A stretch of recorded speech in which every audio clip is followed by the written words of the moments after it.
Welcome back. The media is in a frenzy over Elon Musk's Twitter takeover, or he bought it, as leftist pundits claim the social media platform is dying.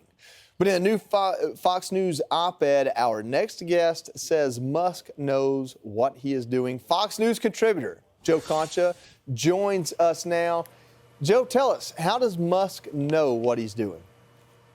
Well, there's these companies called SpaceX and Tesla that may have been a bit successful, right? So, yeah, he's a pretty good businessman. But if you're looking for some quality entertainment this weekend, Joey, while you're waiting online at the Home Depot or for a table at Arby's, I'm an Arby's guy myself, you just got to go to Twitter and see these unhinged reactions from reporters who are really just liberal activists talking about the impending doom of Twitter. Because apparently Elon Musk bought Twitter for $44 billion only to destroy it, because that makes total sense, right? But the best part here, Joey, is that these folks hold the old Twitter up before Elon Musk as a shining beacon of truth and a deterrent against misinformation. You know, the way the old Twitter censored accounts that shared the Hunter Biden laptop story before a presidential election? Or how about stating that COVID may have come from a lab in Wuhan that studies, I don't know, what do they study again? Oh, right, coronaviruses. And Twitter took the Chinese government's word over basic logic in that case and also shut down accounts that shared that theory. So bottom line, as we speak,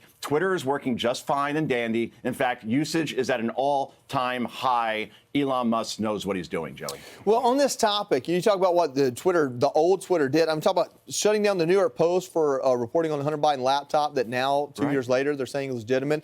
Shutting down the Babylon Bee. I mean, a parody website for being a parody.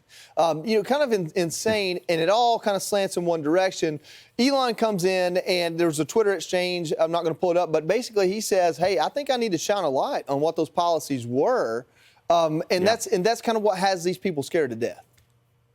Precisely, because now many of these activists that work in media or obviously in government, they lost their biggest super PAC in what Twitter was as far as being promotional for their particular brand and not so much for the other side. But you're right. And look, here's the bottom line. I'll leave it here. I know we're about out of time. Musk is just, all he's doing is finding out who the 10% of the workforce is that's doing 90% of the work and then building around them. Amazon, 10,000 layoffs. Facebook, Meta, 11,000 layoffs. Yeah. This is what's happening in tech, and this is what needs to be done to improve Twitter, which has underperformed completely as a stock to this point, Joey. I know you got to go, so thanks for having me, man. I appreciate it. Hey, listen, it's such a great point. Real quick, though, it's such a great point. Facebook, Amazon doing the same thing. Nobody's up in arms about that. I appreciate you bringing that up. I have not thought about that, but I'm not Joe Concha. I'm not the smartest guy on the East Coast, man. It's a pleasure to have you on. You're only the most handsome, and thank you. You got my Venmo, clearly, that I paid you before the segment. So, good man. Have a good weekend. Working. All right, catch Joe on the big show today and tomorrow. Thanks, Joe. I'm Steve Doocy. I'm Brian Kilmeade. And I'm Ainsley Earhart. And click here to subscribe to the Fox News YouTube page to catch our hottest interviews and most compelling analysis.